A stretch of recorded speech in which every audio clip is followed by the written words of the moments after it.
Good evening, Giants. Welcome to Wake Up with Giants TV, where we believe that everyone has the potential to be a giant in their own world. Hang tight because in this episode, you'll discover how to upgrade your language and your consciousness. This is an episode that you're going to watch. It's time to embrace and wake up the inner giant. Woo!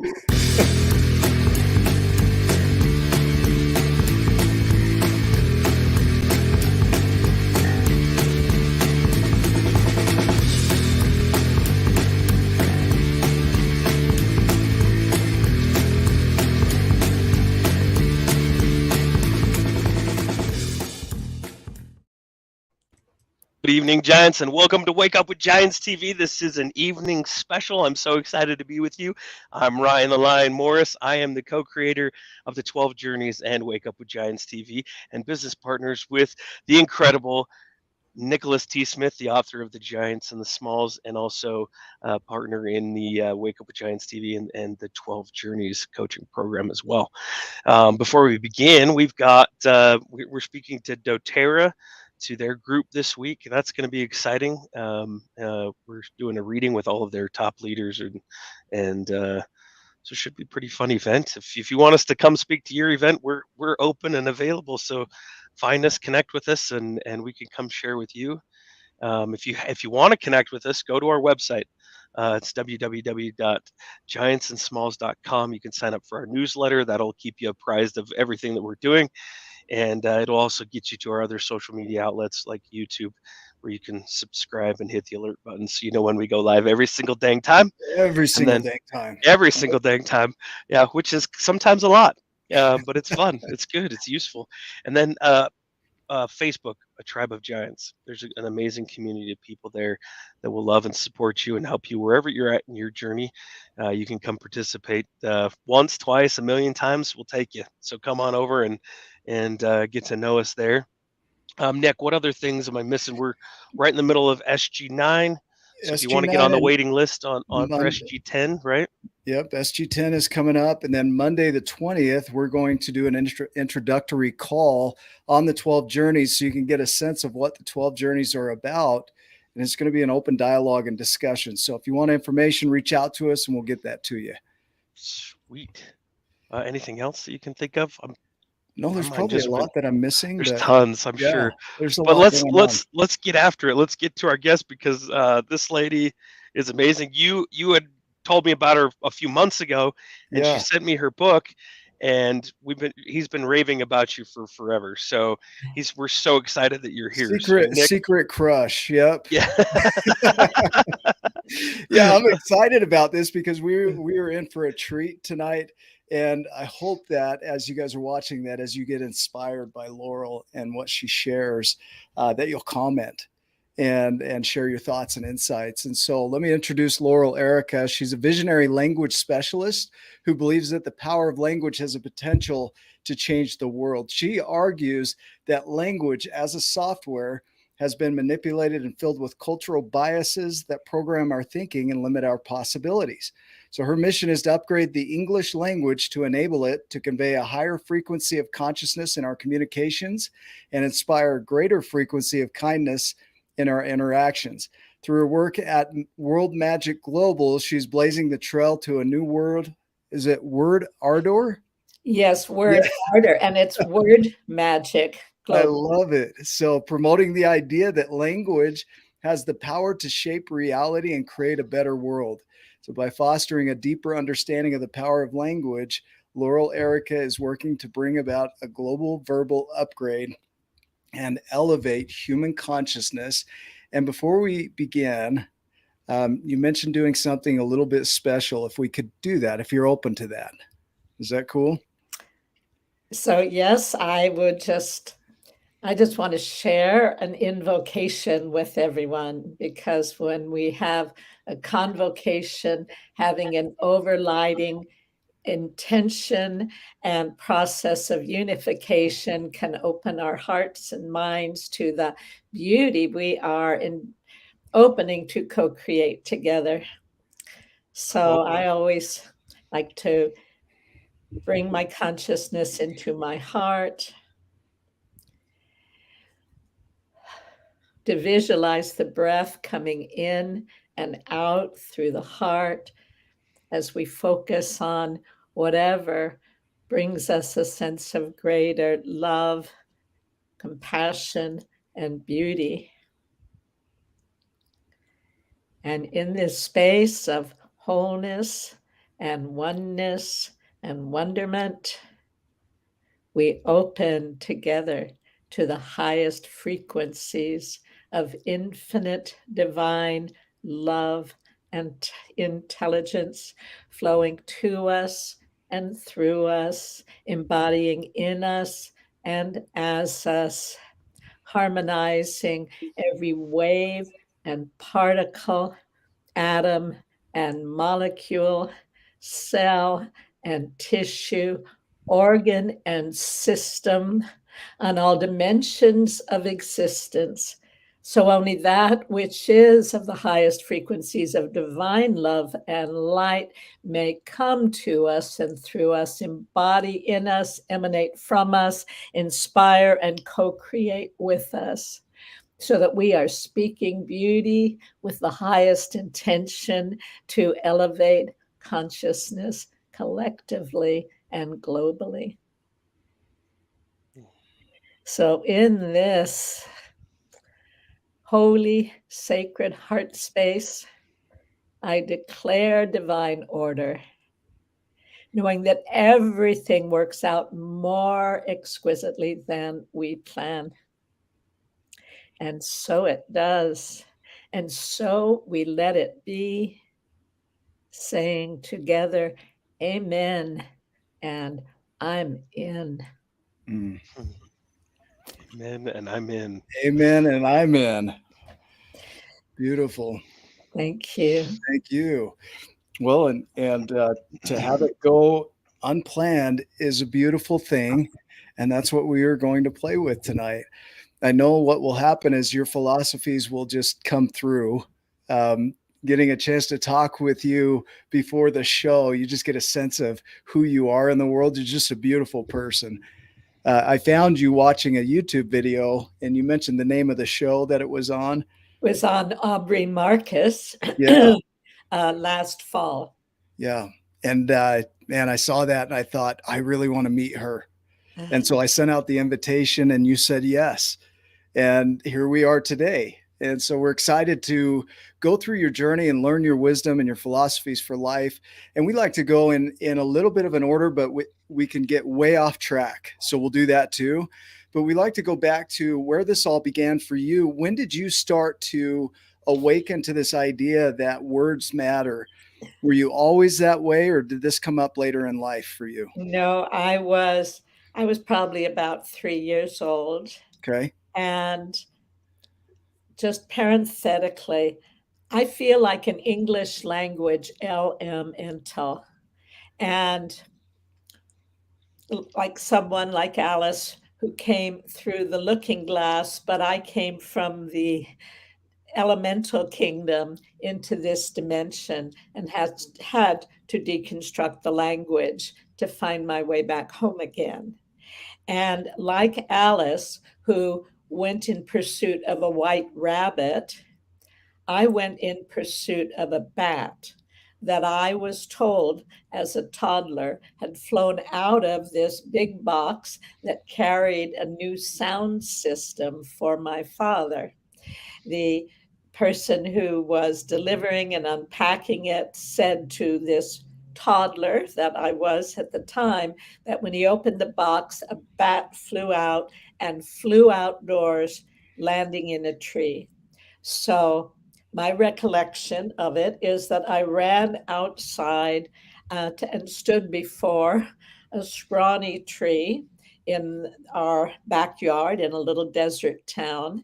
And I stood there expecting to see a bat hanging from it. But at some point, I realized I was looking for a baseball bat.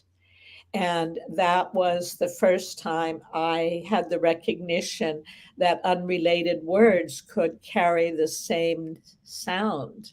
Huh. I found that very curious, and it set me on my journey. Yeah. So they call that a homophone, right? Yes, that's a homophone. Yeah. And so I was interested in word sounds, in rhyme, in anagrams. And the first anagram, I had two. And well, one was a palindrome. My father had a level. He was a painter, an artist, and he would build his own frames. And he had a little carpenter's level. And I was fascinated by the bubble at the center of it. And at some point, I recognized that level is a level word. It's the same frontward and backward, Level.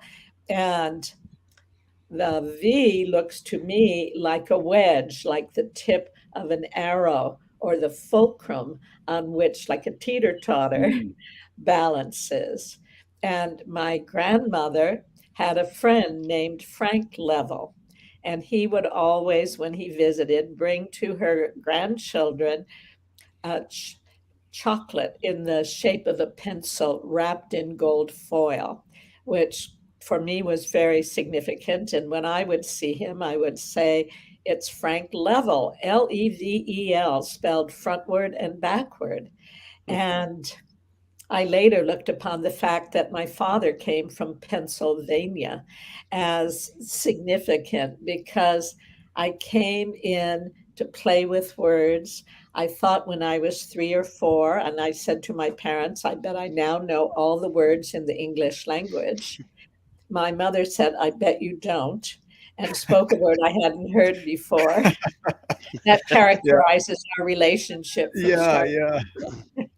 Um, uh, she spoke a word I hadn't heard before, and I said, well, what language was that? Because it seemed impossible that I didn't know all the words. And I later, years later, found out where that sense of, that precocious sense of knowingness came from, which is another story that we can get into or not. But in any case, yes, I started very early and never stopped. Yeah. And words were my entertainment, my playfellow. I felt like I received more nurturance from my mother tongue than my human mother. And it's just been a love affair Huh. throughout my life. How important are words? So if when we do our work, we talk about the unconsciousness and how we have a way of being and stories that we tell about ourselves. And when we describe our past or who we are, we tend to describe it from whatever's happened in our life. And we run almost unconsciously. So we don't even know what we're saying, but we say all these words, right? How important is it to really pay attention to what's going on in here and what's coming out of there? It's of paramount importance. Um, I'm not a Christian, but I know that in scriptures it says, "Speak a thing thus, and it shall be done unto thee." Mm. And life and death are in the power of the tongue. And it equates, in the beginning there was the Word, and the Word was with God, and the Word was God. So we have recited these statements without taking them to heart and recognizing that we have on the tips of our tongue and fingers, we have the power of the word, this ultimate creative power. Mm. And the more we are aligned with our high intention and use words with that intention and speak beauty instead of trash talk, the more beauty we create in our own hearts, the more we inspire ourselves and others, and the more we can lift our frequency and that of other people. When we shoot off our mouth, when we just throw words like firecrackers at others, when we curse them, when we use language in an ugly way, intending to curse someone, Mm. it comes from our tongue, it will return to our life. You can't get it, you can't get away from that. Mm. So it is everything. And what I've looked at is a whole hidden curriculum in the English language that has basically escaped our notice. We might talk about being of sound mind, being sane, but if you're deaf to the definitions and the sounds of words, then you are not of sound mind, and you will never be able to use echolocution to find your way out of the mind fuck of the culture. And I was sharing with Nick, I don't use that kind of pejorative language often, but sometimes nothing else will do in the moment. And yes, that famous saying, sticks and stones will break my bones, but words can never harm me. You ask any attorney or any psychologist how wounding words can be to psyches, to consciousness, to careers. They are extremely powerful, and we fling them about unconsciously. And what I have found is what I've referred to in one of my um, performance pieces, the unseen and yet conspicuous curriculum in the English language. And sometimes when I'm speaking English, I feel like I'm walking on a minefield, detonating subliminal explosions You everywhere I go. you do not mince words. Like when you say I'm walking on a mind field, you mean a mind field, even though some of us would hear a minefield, Well, right? it's really both. Yeah. Yeah, having words serve multiple purposes simultaneously amplifies their impact. And an example I've been using recently, I have a piece called Proposing Changes to Our Terms of Agreement. And one of our terms of agreement is a nervous system. Trying to have a calm nervous system is a contradiction in terms, Yeah. otherwise known as an oxymoron. And Right. you do not want to be an oxymoron. So, a new phrase could be an electromagnetic system. And then we're in a very stressful time beyond anything we've ever experienced collectively. And and there is more and more fear being pumped into the atmosphere, which is the atmosphere.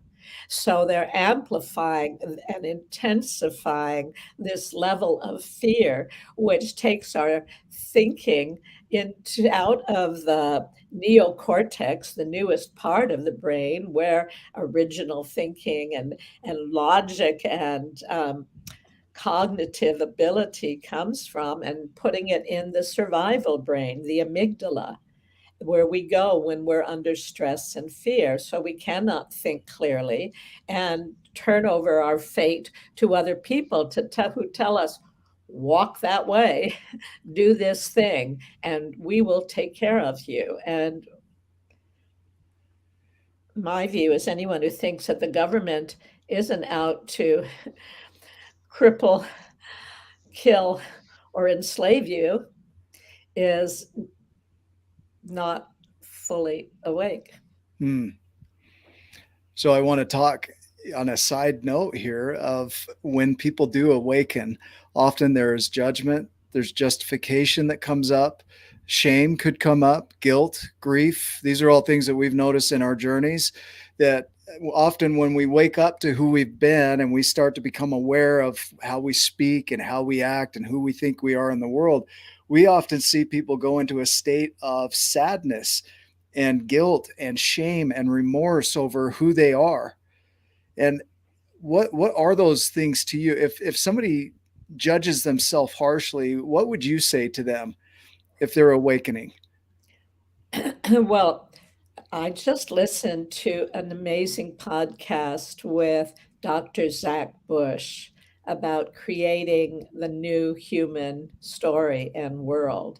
It's a podcast with Andre Dukum, Dukum. It's magnificent. He says we haven't, there's so much grief that pumps through our body for all that we have, all the beauty we haven't seen or that we've destroyed, and for all the fact that life is about constant change, so lots of losses. So it's appropriate to feel that. And in terms of the self-flagellation, I have spent a lifetime working on my own healing. And when I started, and through most of that time, the modalities were not nearly as effective as what's available today.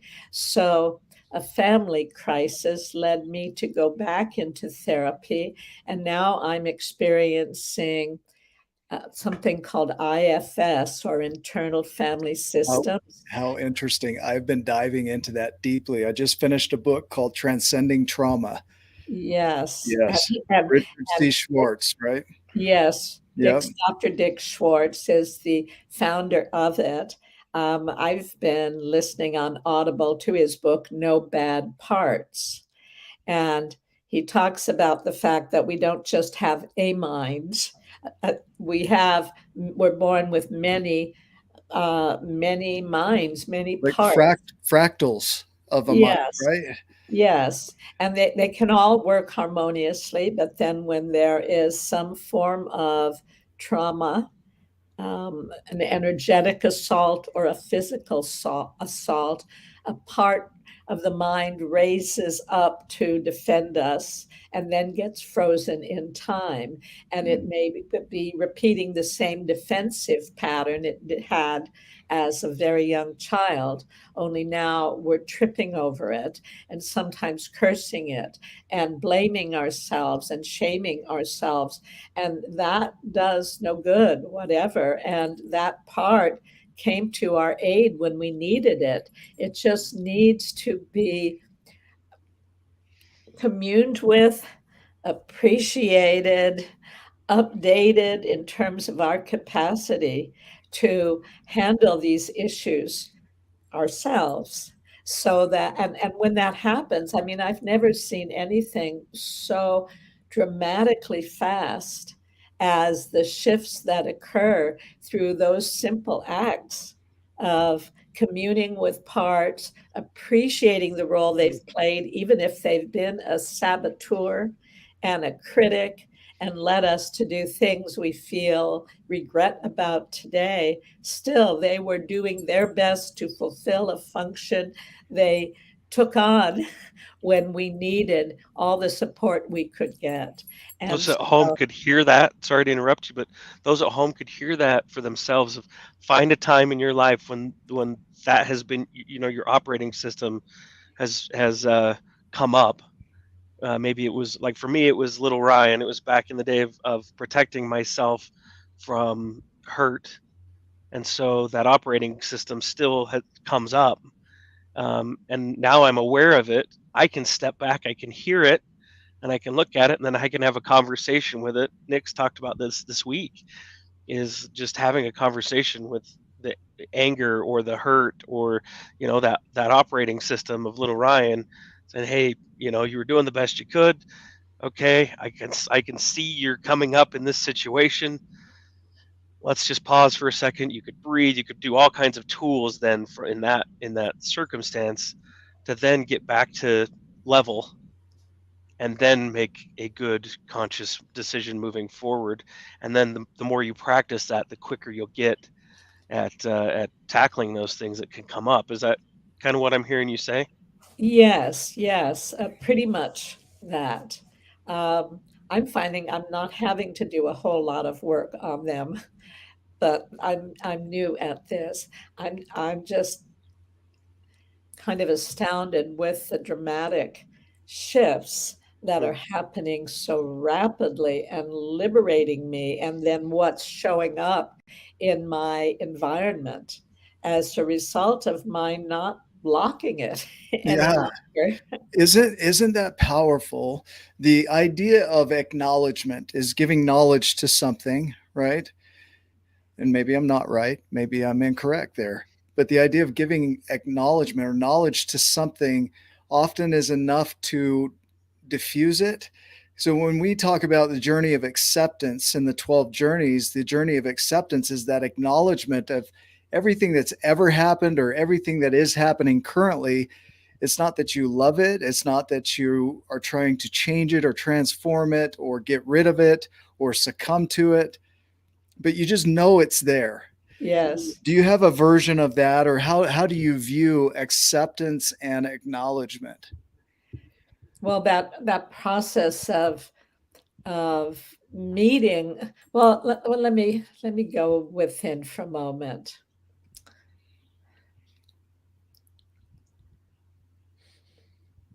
Well, what wants to come up in this moment is a recommended book by Dr. Amy Johnson, who is a facilitator of an understanding referred to as the three principles. And one of her several books, her newest, is called Just a Thought. And she makes it so easy to see that the recurrent thoughts that are like on a loop, a recording on a loop in our brain, are a recording on a loop in other people's brains too. And we personalize them. They engender an emotional response in us, and the weight of that response makes it feel so real. So we're believing our own thoughts. But this book, Just a Thought by Dr. Amy Johnson, available on Audible, it makes it much easier to disidentify with the thinking. And so I have a poem, by the way, an Yeah. animation on Patreon called The I That Is We, the AYE that is OUI. Mm. And it makes the point that just as we have two eyes in our head, there are two forms of the letter I. And the lowercase I is looks like the mind detached from the body, and the which is like the small egoic self, and the uppercase I is the individual standing as the bridge between heaven and earth. And most of us have a journey of vacillating between them. And the egoic I, the one that has so much fear and stress because we weren't seen, we weren't, most of us, we weren't met, we weren't recognized as the unique being that we are. We became an object of parental projection and direction that may have nothing to do with who we innately are, and come into this dimension of expression to embody and to share. So, compassion and kindness and recognition that these parts that got out of whack did so out of the desire to protect us. And we can thank them. And in whatever way, like what Ryan was describing, the recognition of them, the appreciation of them, and the updating so that they know that if they formed at 3 years old, we are no longer 3 years old. And this kind of defensive behavior doesn't serve us any longer, and we can ask them to step back. We can see if they want and have another role to play that they want to play. Or if they need an apology, That's right? If there's interesting. something that Yeah. we need to apologize for. I never thought of those two things right there, is asking it like a question, like, what do you need? What's happening? Why are you here? What's going on? Having that separate conversation with that thing. I don't even know what to call it. Well, that part. That part of you, right? That Yeah. part. Thing one, thing two. Yeah. Yeah. Huh. That's interesting. So what I envision now, because I do hold a high vision for what I'd like to accomplish while I'm still here on this dimension. And you in the introduction was saying that I was looking to upgrade language. That is not something that anyone can do on their own.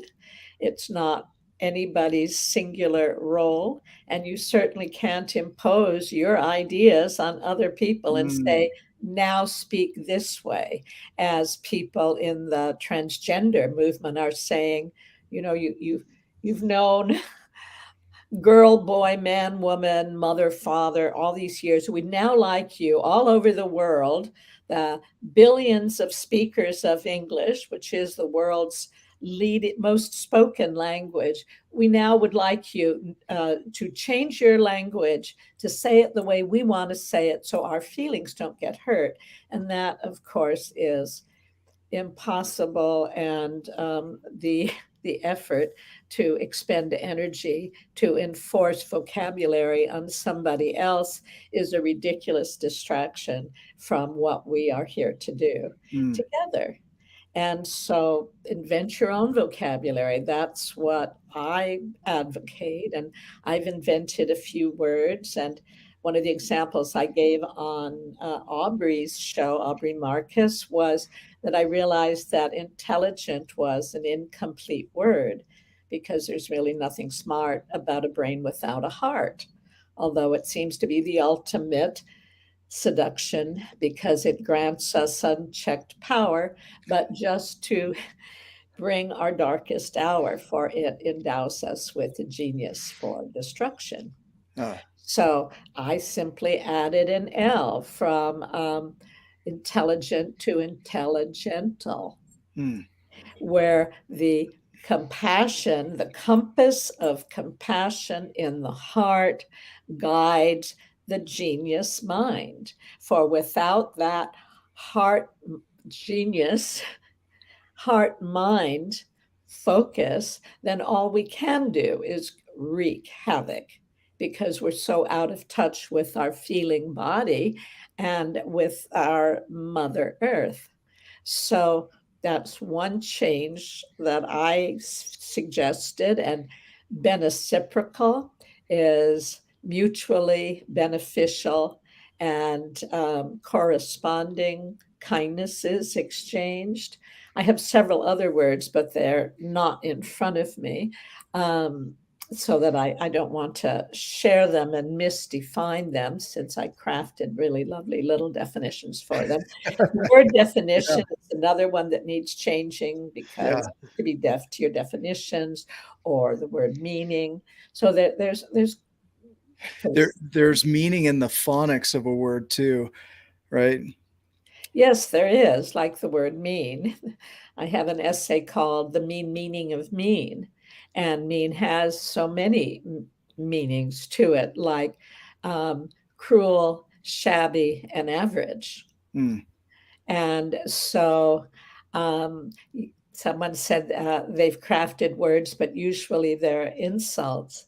I wrote a piece called Trading Insults, and it was two guys swearing at each other using very mostly unintelligible language. It's pretty funny. do you have it there? Yeah. Well, I'd have to go looking for it Okay. and see. If you find it, please Insult. do. I love it. I What I love about this is that when you start to pay attention to what's going on in here, this is where all the change happens. And you have these parts and these facets of you that come out and they tend to protect and they need some updating. But it takes that paying attention to the words that you're using to know what's going on in here. So we speak it so unconsciously that we don't know what's going on. And then when we do wake up to it, we heap this judgment or this like you said, the meaning. We give meaning to it, so we make it average or mean about ourselves, and then we don't upgrade because we're stuck in that story and that loop of trying to fight what is. And what we try to do is really create peace with who you are, because who you are is who you are currently. And it's not who you'll be in the future. It's just simply what is right now and who you've been. And from there, then we start to predict into the future and start to create into the future. Can you speak about the word prediction? That's such an interesting word, Yeah. isn't it? Yeah. Let me see what I want to say about prediction. Well, it's a thought, a Okay. negative thought before you speak it, Yeah. before you add the energy of The, vibration the to it. dictation, right? Yes, before the Yeah. diction. And you can condemn yourself that way. Mm. Think you're a terrible person and then speak it out loud and add more energy to it. Mm. And that's so unnecessary and so unjust to ourselves because we all have done our best to adjust inside an insane dimension. And Eckhart Tolle said, if you question that the mind is insane, just look at the world we live in. It is totally insane. Mm. And so insane probably deserves a closer look as well. So to become sane ourselves, to through words of loving kindness, standing in the mirror and speaking words of loving kindness. The other day, I'd had a little bit of cannabis and I stood in front of the mirror and started praising myself. And uh, and I started praising myself also in the name I grew up with, which didn't fit me. And my younger self said every time she heard that name, it hurt her feelings. It Mm. felt like an assault because it was such a vibrational mismatch to who we are. So I think it's so important to upgrade your name if that doesn't fit. And many people have been called such ugly names and felt that it must be true if Mm. it was coming from an authority in their lives. Right. So, since someone mentioned he's invented words that were insults, years ago I put together some books for children, playing with word books, and there was one section called Trading Insults, and it uses all of these funny, obsolete words. Do you have it? Yes, I just Yeah. found it, Please and share if you would. I That think would the be next awesome. page, yeah, the next page has is a glossary, but it's these two guys arguing with each other, and one says, "Hey, buddy, you know what? You have the makings of a really cruddy fuddy-duddy." "Oh yeah, yeah, a picky, persnickety, chubby fuddy-duddy at that." "Is that so? Well, listen, Buster, if you think I'm flustered by your crusty bluster and odious attitude, think again, as I am as far as I'm concerned, you're nothing but a grungy curmudgeon trying to bludgeon me with your grudge and high dudgeon." "Oh, is that what I am I, you sesquipedalian tatterdemalion?" Sorry about my voice. So, you sesquipedalian tatterdemalion? Yeah, it is. And frankly, I'm flabbergasted that you're so totally lacking in class. You think nothing of blasting me with your ghastly bombast and dastardly blasphemy, you nipperty tipperty flibbity gibbet. I can picture Jim Carrey and Will Ferrell having this conversation right here. Keep going. Okay, it's not too much longer. Excuse me. Flibberty gibbet. Well, at least that's better than being a garrulous, querulous, fusty fuss budget who insists on wearing ties and collars with colors duller than a duffer's muffler. You can't rankle me with your rancorous rant, you cantankerous panjandrum. And I wear those subtle colors because I'm not the foppish, bedizened coxcomb that you turned out to be. Oh, please spare me your niminy piminy fimble famble. Thimble famble indeed. I'm flummoxed that a lumpen lurden lummox like you even know what that means. Well, let that be your apopemptic assault, because you're much too irricant and frampled to be allowed to fustigate me any further with your fulsome fulminations. Good, because this is not the forum for a quisquillian fisilingual cockalorum like you to engage in an erudite logomachy with me. Wow. So, had I known I'd be sharing that, I would have pre-read it so that I didn't stumble over the syllables. But you I get love it. it's Yeah. so much fun to play with Don't words. we do that though? We throw these terms at ourselves, we throw these terms at others, and we act like they are mean, right? And we've made them up. And they're all words that we put in a sentence or in a paragraph, and we throw them out into the world, and we expect other people to see the world the way we see it. Like Yes, that's our truth. yes, And it's no different from that story. yes.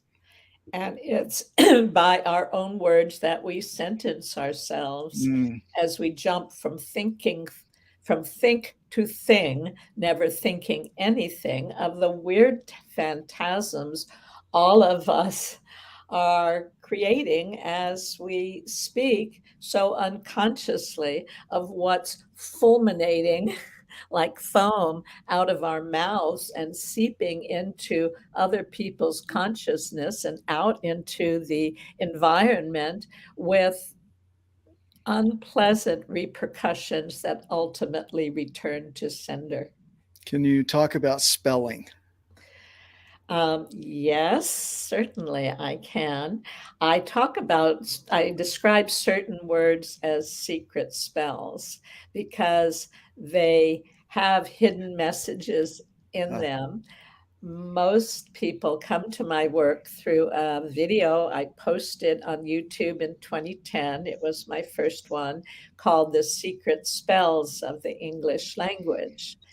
And that sentence, I share what I call our premier life sentence, which is that we awake each morning and go off during the weekdays to earn our living at various jobs and undertakings until we come to the weekend. And then I explain that what I do is a translation of the English language. And I spell that TRANCE with the idea that words cast spells that turn us into zombies walking, that we awake, which is a funeral party for the dead, each morning, which is a state of grief. mm. When we are in mourning, when we say good morning, we're saying subliminally good grief. We would have to be in the weekdays to earn the living since Should we start saying good grief now? Good grief. a lot of people are saying grand rising, Uh, which is not something that I started, but it's the people looking for an alternative yeah. that isn't spelling something negative for someone's unconscious mind. So anyway, that video, The Secret Spells, is 2010. And I also posted my anthem called Taking Command of the English Language. Mm. And that's about how we can collectively, creatively start upgrading the English language to a higher frequency. Mm. How important is it? So when we look forward, as you start to heal this, and you start to predict your world in a positive, maybe toward anticipation of a Yes, brighter future, and you start to envision the future, but you step into this space called uncertainty, and yes, people have a real challenge with the idea of uncertainty. And for us, we see it with like Margaret Drabble or Dabble, I think that is her name, says, "When nothing is sure, everything is possible." And when you look at uncertainty or abundance, when we talk about abundance, we look at all the resources that are around us that are in some form that we can transform into another form, right? yes, The laws of thermodynamics. But it's hard to see that if there's a mess going on in here. It's yes, hard to envision when you have a mess going on in here. right. How would you share around that? Well, it's exactly what you're saying. I've certainly had a very hard time. I was depressed most of my life, and deeply so. And Mm. the first time I was getting hypnosis in my early 30s, hoping to learn self hypnosis to talk myself out of depression, the hypnotherapist with the given name of Merlin said, "You are experiencing deep rest, deep rest." Mm. And I said, "There's that word." And he said, "What word?" And I said, "Depressed." And so it occurred to me then that for my conscious mind, there might be the incentive of depression in order to get deep rest Wow. Wow. and have a reset. And years later, I learned from a cousin who's a psychiatrist that in bipolar disorder, the depression is considered the rest cycle.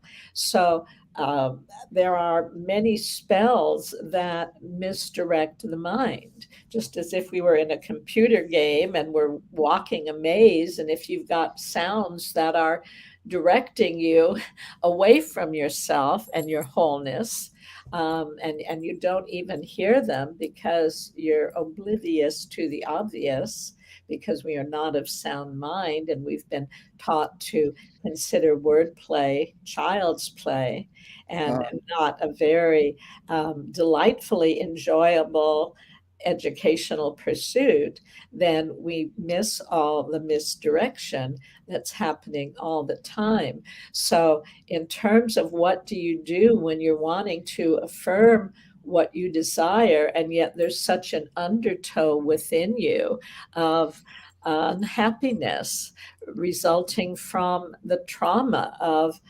whatever your early experiences were, and what the constant trauma that one experiences in the culture today. I mean, it's so insane and so disturbing. And if anyone still has feelings in their heart and haven't turned them off, then to see the suffering in the world is incredible pain.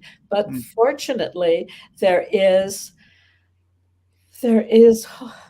freedom available through various modalities. And as we were sharing just a little bit ago, after testing so many methods, am finding this IFS of Dr. Dick Schwartz, Internal Family Systems, very helpful. And yes, depression can be useful, introspection rather than depression, I would say, is more Uh, useful. The we, depression is, in my I, experience, not health, all that. I think I'm going to be deep rested tonight, depressed. But when we talk about depression, we say that it has you pull back energy from what you're working on, has you really see reality as it is. It has you reflect on that reality, and you really So have a that's that chance to introspection there, right? introspection, right? Yes, And then yes, you can have a reverence and a respect for what is, and then a re-engagement in a new and more powerful way, and that's the reset that we yeah. see. And so we teach that depression is useful. Are you saying depression really, or introspection? Well, I don't know, what am I saying? Well, the word you're using is depression. Okay. And depression is usually a deep, deep sadness. Hmm. And it can be immobilizing for many people, but a sadness that has us introspecting rather than collapsing inwardly, Hmm. can allow us to do, as you say, to engage with ourselves at a deeper level and discover what is the source of this misery I'm experiencing, this place of contraction Yeah. and unhappiness. I that think there's a fork in the road there between depression and introspection where rumination takes over instead of introspection. that well And can and that's be. where it Yes. could Okay. collapse inward, right? Okay. Yeah, and Yes. when it collapses, or when you get stuck in that too long, that's where you don't need to do anything but it's useful to get help at that point to move through. You might need more tools than what you currently have to move out of that. Yes, I agree completely with that. And the IFS model that you're sharing, internal family systems. I had somebody ask me, do I have to get my family involved? You don't. it's internal. It's all of the parts. It's all of those things that are happening that are facets of you that you haven't had a conversation with, that you haven't had a chance to even notice that they're there. And that's where the power of it almost dissolves when you give it attention, when you give it space and you give it a voice and you allow it to be heard and you love on it and you thank it and you apologize to it. There's some power in that because it's been there the whole time doing what it thinks is in your highest good. Yes. Right? Yes. This could be useful for Jessica, and I don't know Jess, their whole history and everything that's going on there, but Yeah. that occurred to me as they were saying this, is like, being bipolar, ups and downs and highs and lows are opposites. That's what most people think of in that scenario, is when that comes up, is maybe ask it a question, see what it needs, what's going on. I don't know if when you're in that space, if you can do that or not. I don't know. Sometimes I But think it does require some assistance. yeah, I'm sure it does, Yeah. for sure. But like I'm gonna try that, because I do get caught in a little bit of the immobilized depression, where I just feel stuck. So Right here Yeah. too. Well, and I've spent most of my life in that place. Hmm. And someone mentioned about, yes, it's hopelessness. That's certainly, and I have Definitely. so Yeah. easily in the past fallen into total despondency, not wanting to stay embodied, but because I have a son I adore and words I have that I love, and Hmm. a sense of purpose with words that has definitely kept me embodied. And I I love. realize that this is a perfectly good body, and cutting short its lifespan doesn't get me out of the pain, because the pain is the pain insane stays mainly in the brain. Hmm. And it will, I assume, come with me. that's a little My Fair Lady there. Yeah, That that's was what that yeah, it was pretty is. legit, and hopefully I impressed some people at home with that. Well, Yeah. I wrote maybe 40 years ago, I wrote that, but also this description that I'm either reptile writhing in the mud or tasting beauty so exquisite it draws blood. Huh. So the extremes in me were so agonizing. Wow. And now this possibility of having all the parts sing from the same Wow. song sheet, Hmm. I can just imagine creating this lasered love that I can project on myself and into the world in such a way that it rings like whale song ringing the earth, that each of us, as we come into harmonious alignment as wholesome selves, and I spell that WHOLE, wholesome selves, where we are who we are on the most authentic, internally unified way, we are unstoppable. And I have a wonderful quote I was just looking at from Gandhi. Um, it's just gorgeous. Let's see where it is. While you were talking about, man, all I can hear now is Barbara Streisand, is her saying the rain in Spain stays mainly on the plain. Now that's just like constantly going through my head, My mom used to and watch how she that show struggles on with it, repeat. right? She's like, Yeah. Well, rain. that was Oh my Audrey God. Hepburn. It was Audrey Hepburn. Yes, Uh, Oh, in was My it? Fair Lady. Oh, I So, swear it was by I thought Barbara it was Lady Streisand. Gaga, so I was way well, off. they may have remade it. I don't know. They may have remade it, but this lovely Gandhi quote Mm. is, let's Yeah, that see, was there yeah, comes that is old.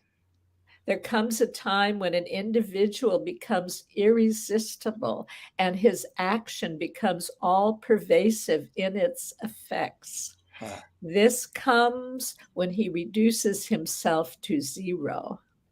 Wow. And I understand that to mean when this identification with the personality is let go, and we recognize it's just an adaptation. Wow. That's powerful. Isn't Wow. that? Yeah. And I like the fact that the word infinite I identifies its location as infinite. Huh. We are the infinite in finite form, and we may just be not even a dot in the cosmos, but the power of love is the unifying force that brings molecules together. It brings it builds all in creation. And when we become internally unified, and the love that is our essence that comes forth from us, then I am quite convinced that we can indeed lift consciousness on this planet, and really through the refinement of English, the invention of new words, the tuning up of words, like someone, when I asked, what shall we do about the fact that hello in reverse is oh hell? What sort of a greeting is that? Oh, And Hello. oh hell. Oh hell, Ryan. Oh Good hell, Nick. grief to you. I, so I said, what shall we do? What you were going to say something, Ryan? no, just yeah, we need a different word there now because that's all I'm going to remember forever. So that's what I asked in a group of people, and a lovely woman who is a midwife. So she greets new beings as they arrive. Hmm. And her suggestion was to go from hello to hallow. Hmm. And to hallow is to recognize the sacredness of something. Yeah. Wow. So Yeah. when we say hello to each other, it's honoring. And I was looking today, or I was just thinking about the word white privilege, the phrase white privilege. I think so many of these phrases are so inaccurate. I don't know who invents them, and halo is good too. I don't Hello. know who invents them, but then they start running away with the narrative. And one of them is white privilege. And I think a more accurate term would be respect or honoring. And people who have skin the color of raw chicken, as I do, um, are treated What, with what more color's your skin? I don't know. Raw chicken. You're making me laugh so much. This is awesome. I was once Uh, cleaning a chicken, a raw chicken, and I thought, I'm not I seeing mean, my my skin skin color on now. here. I'm seeing Caucasian, Hispanic, but I'm raw chicken. So I'm not, yeah. I'm not a white person. I'm Yeah. raw chicken skin. That's So funny. how did that ever become preeminent instead of someone who is gingerbread or chocolate? I Huh. mean, is that not beautiful? Yeah. Or Yeah. sun-kissed? It's Huh. this terminology, and I mean, it's such primitive That's mind. true, huh? I mean, you could shift those words right there and add beauty to it and add love to it, right? Yeah, and why Huh. not? And it changes the lens of our perception. So how we see things. And so by collectively, and I keep promising, and I soon will have my literary lotto up and A running. weak, a Uh, weak latte. Yeah, she's a weak latte. Is what Rebecca Fritz. She's in Australia. She's a weak latte. a week, That's funny. say a week A lot. weak, a weak latte. What does that mean? right here, like a latte, a coffee. Oh, a weak latte? Oh, I Yeah. see. Well, I'm thinking of a literary lotto where people are incentivized by the profit motive Mm, to open to the still small voice with the intention of downloading new symbols, sounds, mm, words, metaphors, and phrases that can inspire the best instead of the beast in ourselves and start tuning up the language. So I have to give that a priority. I have so many things to do all the time that sometimes I just want to go how are you play. on time? Are you okay to go a little longer? I'm happy to if that's okay with you. I would love it. This is fun. Oh, If you want to good. go for a bit longer, let's do that. You mentioned a word earlier that I hung on to, and it's desire. And I Uh-huh. would love to create the distinction between desire and want. To Ah, desire something and to want something.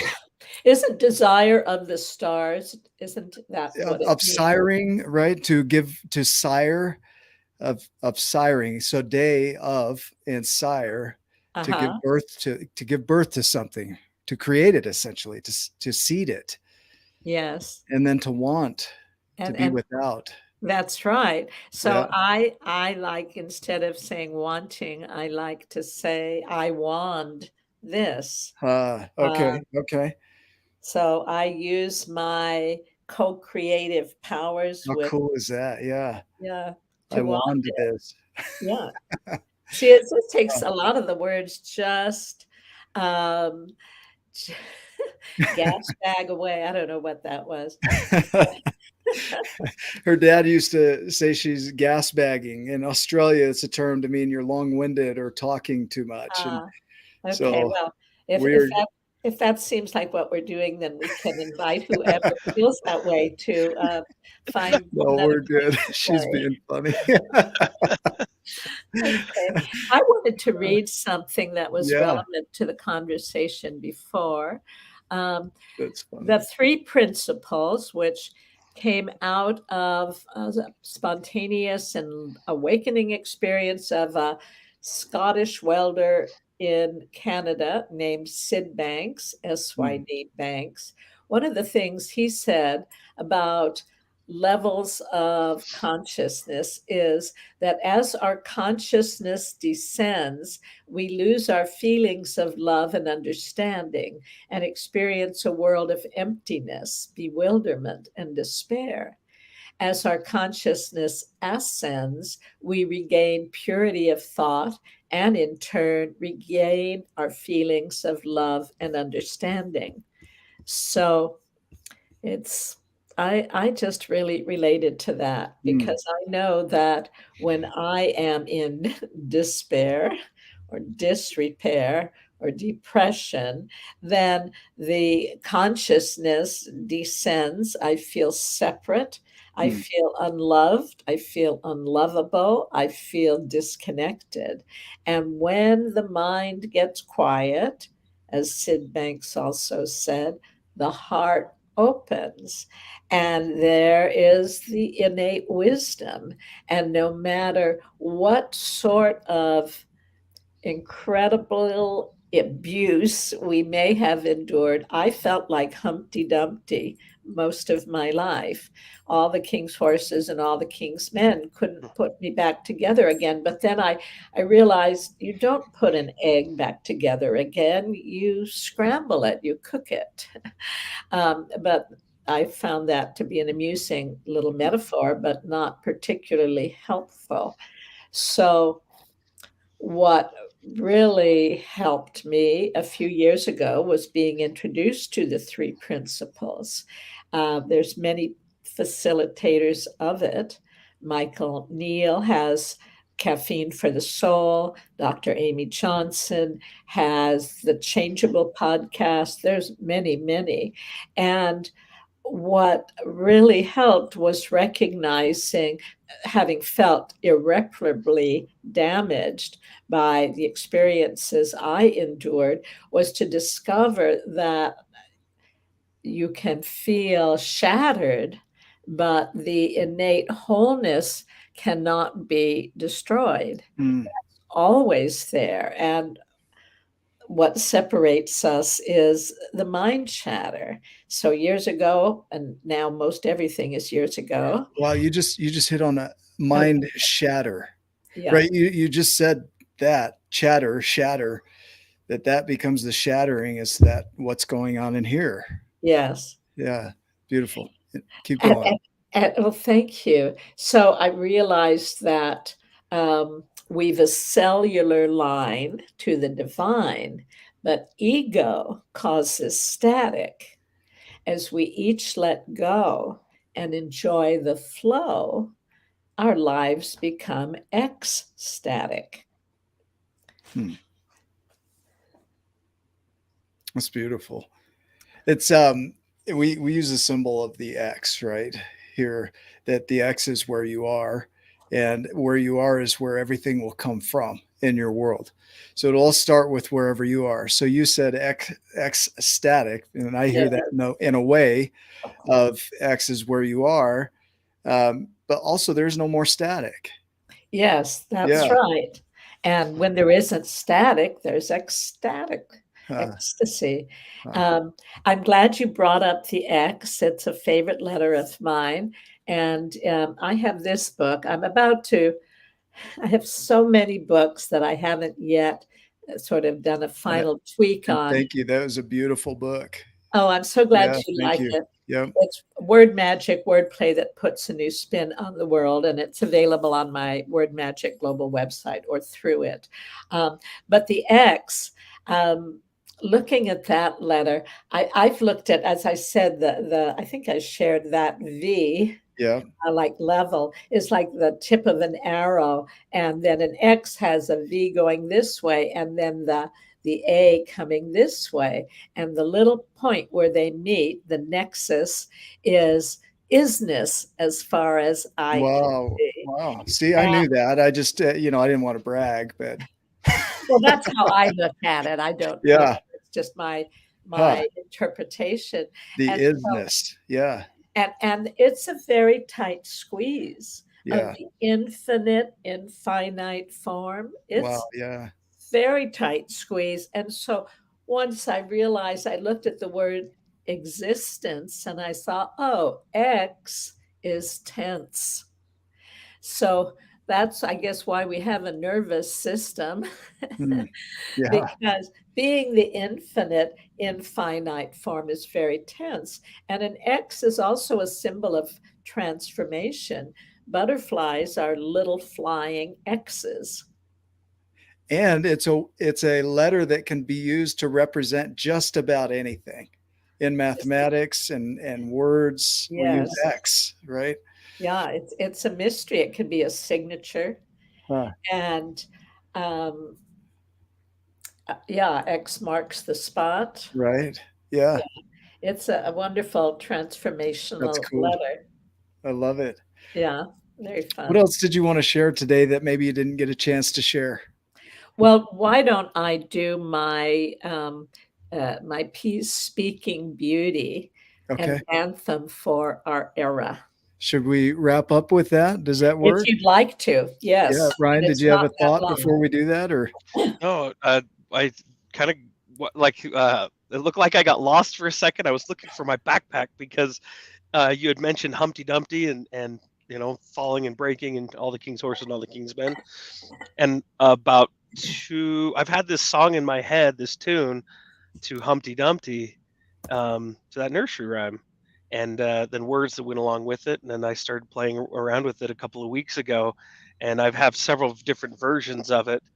But you said that, and I don't know, it's just weird how the universe and serendipity and all the right things brought us together. It was confirmation that we're on the right path. Whether my song is on the right path or not doesn't matter to me. It's we're right on time. Like that to me was a symbol that our paths were meant to cross, and that you would say that, and I would recognize that and be here present. And so thank you for that. That was timely. Oh, I'm so glad. Well, I wrote a blog one last year at this time called "Whose Life Is This Anyway?" because it sure isn't ours. We are instruments of higher intention. And when we get out of the way, then it's so much fun to play together. So please, are you going to share your song? It's not ready yet, but I will. I will at some point. I'll work on it and see if I can get it together, and then you'll be one of the first to hear it. That's for sure. I would very much enjoy that. I Thank have you. a quote for Humpty Dumpty in the playbook that goes with my word magic word shop. And if people subscribe to my website, you'll get the free book of E, a book of alphabet alchemy, and you'll also be notified of the writing workshops. And I'll soon be giving my word magic word shop again.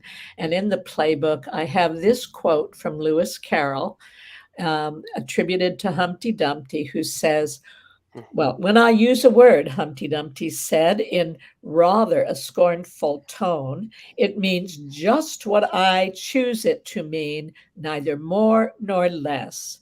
The question is, said Humpty Dumpty, which is to be master? That's all.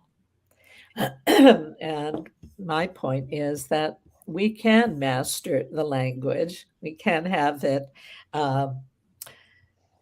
speak our intention heartfully, potently, and eloquently at the same time. And being aware of the multiple levels of meaning in a word gives us the power to bring our words to life in a way that we will be delighted with.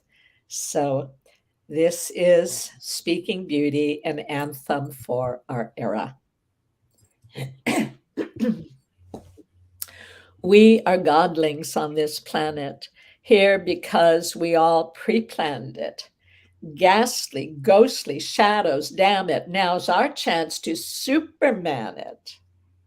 Lift your voices, re-enchant it. Freedom's codes are all semantic. Though we're small and sometimes frantic, souls are whole and all gigantic. Mhm. These may be our darkest hours, but each of us has superpowers. The infinite is infinite, which means we can turn on the light. All life's a dream, and we're the dreamers. Though hate's streaming through the schemers, we're all here as world redeemers. Dreaming peace, we're love's supremers. So mages, sorceresses, sages, artists of all sorts and ages, share your gifts now, be courageous. Daring actions are contagious. A diamond mind and heart of gold are gifts, the prophecies foretold for those uniting souls on earth by honoring each being's full worth. When we let go of againstness, we step into our immenseness.